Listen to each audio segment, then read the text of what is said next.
Muy buenos días, mis amados hermanos. Por la gracia de nuestro buen Dios estamos despiertos a un nuevo día. Les invito a gracias. Padre, damos gracias por el día que se nos ofrece como un don. Gracias por la familia que tenemos, por la vida, por las habilidades. Gracias, Señor, por proveernos lo necesario cada día y aún.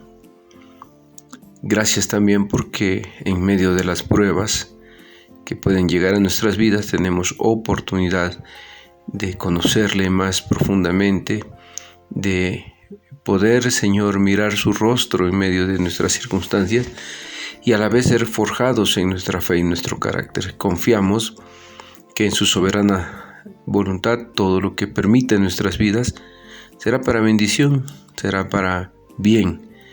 De tal manera, Señor, que podemos estar confiados y enfrentar cualquier circunstancia bajo sus promesas y asegurados en su gran fidelidad. Quédese pues con nosotros en este día y que en todo podamos honrarle y glorificarle, Padre. Se lo estamos rogando, se lo suplicamos en el nombre de nuestro Señor Jesucristo. Amén. Seguimos meditando sobre este tema de la depresión. Creo que todos hemos tenido en algún momento algún tipo de confusión o duda acerca de si la depresión es resultado del pecado en la vida de una persona. En algún momento yo confieso que llegué a creer que así era, que toda depresión era resultado del pecado en la vida de una persona. Pero esta pregunta, si la depresión es resultado del pecado, no puede responderse con un simple sí o un no. Aunque algunas personas creen que la respuesta siempre es sí, la respuesta correcta es que a veces es sí y otras no. Veremos un poco por qué esto es así. La depresión, en primer lugar, no es resultado del pecado cuando se sufre una pérdida normal. La Biblia dice que hay tiempo de llorar y tiempo de endechar.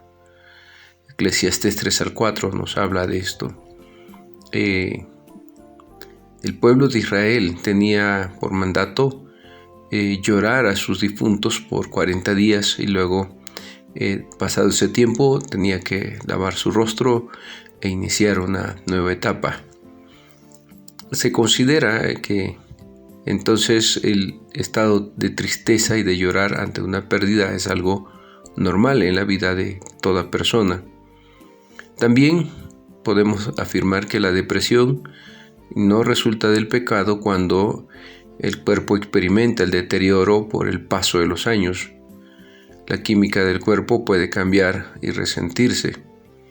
La Biblia dice que nuestro hombre exterior se va desgastando, pero el interior, no obstante, se renueva de día en día. Segunda de Corintios 4:16. Me ha tocado también observar personas en edad avanzada, con el paso de los años, llegan a perder hasta el apetito. Ya no saborean los alimentos, no hay descanso, se sienten agobiados muchas veces, tristes, cansados, deseando muchas veces ya partir, dejar este mundo y tomar el descanso eterno en los brazos del Padre Celestial. Así que podríamos decir que en estos casos la depresión no es resultado del pecado. Pero también hay situaciones en las cuales sí, la depresión puede ser el resultado del pecado, cuando está deprimido, por ejemplo, por las consecuencias de su conducta pecaminosa y no hace nada para cambiar. Hay personas que se deprimen después de una conducta pecaminosa, pero no hacen nada para cambiar esta situación. También, cuando no se dan pasos para curarse, por ejemplo, no se busca consejería bíblica, ni está buscando las promesas de Dios en la Escritura, ni busca algún buen libro que le oriente, que ayude, ni tampoco acude al médico cuando es necesario. Recordemos que hay puede haber un trastorno químico y es necesario ir a un médico para que nos examine y pueda dar algún diagnóstico y algún tratamiento. Pero cuando no se hace ninguna de estas cosas, pues tampoco es bueno. Esto sería también resultado, la depresión sería resultado del pecado. Cuando se aferra uno a la autocompasión, la ira y la amargura, cuando lo han lastimado en vez de decidir perdonar. Muchas veces las personas deciden quedarse ahí autocomiserándose o llenas de ira y amargura en lugar de perdonar y de buscar que sus heridas sean sanadas en Cristo. Santiago 4:17 nos dice: y al que sabe hacer lo bueno y no lo hace, le es pecado. Así que si no ha perdonado, si usted se está autocomiserando, simplemente en una amargura se consume en una ira, eso puede ser considerado, esa depresión puede ser considerada como resultado del pecado, porque no se está buscando los conductos para salir adelante cuando sabemos que hay promesas, hay recursos que Dios nos ha dejado para salir victoriosos. También la depresión puede ser el resultado del pecado cuando usa la depresión para manipular a los demás. Hay personas que están a través de su depresión manipulando a otros. Tengamos cuidado con esto. También cuando una y otra vez decide culpar a Dios y a los demás por su infelicidad. Son experiencias que creo todos hemos tenido algún momento. Hubo algún tiempo en que así vivía, culpando las circunstancias, culpando a mis padres, a mis hermanos, culpando a Dios de mi infelicidad. No sabía que con la ayuda de Dios uno puede salir victorioso en medio de esto, no lo entendía en algún momento, hasta que Cristo me rescató. Cuando Cristo vino a mi vida, las cosas cambiaron radical y profundamente, porque el Espíritu Divino es un espíritu de poder, como dice 2 Timoteo 1:7, porque no nos ha dado Dios espíritu de cobardía, sino de poder, amor y dominio propio. Pero esto no es un asunto mágico, es un asunto de ejercicio espiritual, devocional, de estar buscando constantemente la ayuda de Dios, de estarnos rindiendo constantemente, de discernir nuestras emociones, de aprender a ser responsables de ellas, lo que pensamos, lo que decimos y lo que hacemos, aprender a alinearlo en una congruencia, pero también a reconocer con humildad cuando hemos fallado, a pedir perdón, a perdonar, etc. Así que cuando una persona está culpando a Dios, a las circunstancias y a los demás por su infelicidad, la depresión puede ser resultado del pecado. También cuando se deprime porque ha permitido que otros lo controlen en vez de obedecer a Cristo y dejar que Él tome el control de su vida. Entonces, muchas veces las personas se deprimen porque no tienen ellos el dominio propio. Hemos hablado ahorita de el espíritu de poder. Y la palabra en el texto griego es dinamis, de donde viene la palabra dinamita. Es un poder que en la Biblia puede ser interpretado. En el texto griego, esta palabra puede interpretarse como la capacidad de hacer lo que es moralmente correcto. Aquello que nosotros en el pasado queríamos y no podíamos, cuando Pablo lo expresa en Romanos 7, dice: lo bueno que quiero hacer, no lo hago, y lo malo que no quiero hacer, eso hago. Creo que todos hemos tenido esa experiencia de estar en desagusto con nuestra conducta, nuestra actitud. Hemos meditado, reflexionado y hemos tenido el deseo de hacer lo que es correcto, y aún así nos damos cuenta que no podemos. Por eso es importante venir a Cristo, venir a Dios, porque Él nos da de su Espíritu y su Espíritu nos capacita para hacer lo que es correcto ante los ojos de Dios. Ya no solo entonces lo deseamos, sino que podemos realmente hacer lo que es correcto. Y así rompemos con este ciclo de estar culpando a los demás, de estar manipulando a los demás, de dejar que nos controlen, dejar que otros tengan el control de nuestras emociones, de nuestras vidas. Es importante esto que estamos analizando. ¿Cuántas veces la gente ha dicho: es que tú me haces sentir miserable, es que tú me haces enojar, es que tú me lastimas?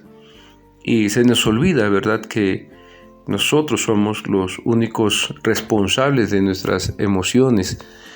Yo no puedo controlar a los demás en cuanto a lo que dicen y hacen, porque no está en mí ese poder. Pero sí puedo decidir cómo responder a lo que los demás dicen y hacen. Claro, una imagen dañada de uno mismo, lo que los psicólogos llaman la autoestima, bíblicamente nosotros llamamos la imagen de uno mismo. Si esa imagen está dañada, está distorsionada por el pecado, evidentemente lo que digan nos va a afectar. Cuando una persona es restaurada en su imagen, se conoce y se sabe hija de Dios o hijo de Dios, amado íntima y profundamente por Dios, de tal manera que ya no permitirá que otros lo controlen ni lo dominen en cuanto a sus emociones, y lo que digan o hagan los demás ya no tendrá un efecto negativo en la vida de una persona, porque ha dejado que el Espíritu de Dios gobierne sus pensamientos y sus acciones. Esto es muy importante porque son de los asuntos cotidianos que nos llevan a tener conflictos en nuestras relaciones. 1 Corintios 11:30 nos dice: cuando tomamos la cena del Señor indignamente, la Biblia sentencia, por lo cual hay muchos enfermos y debilitados entre vosotros.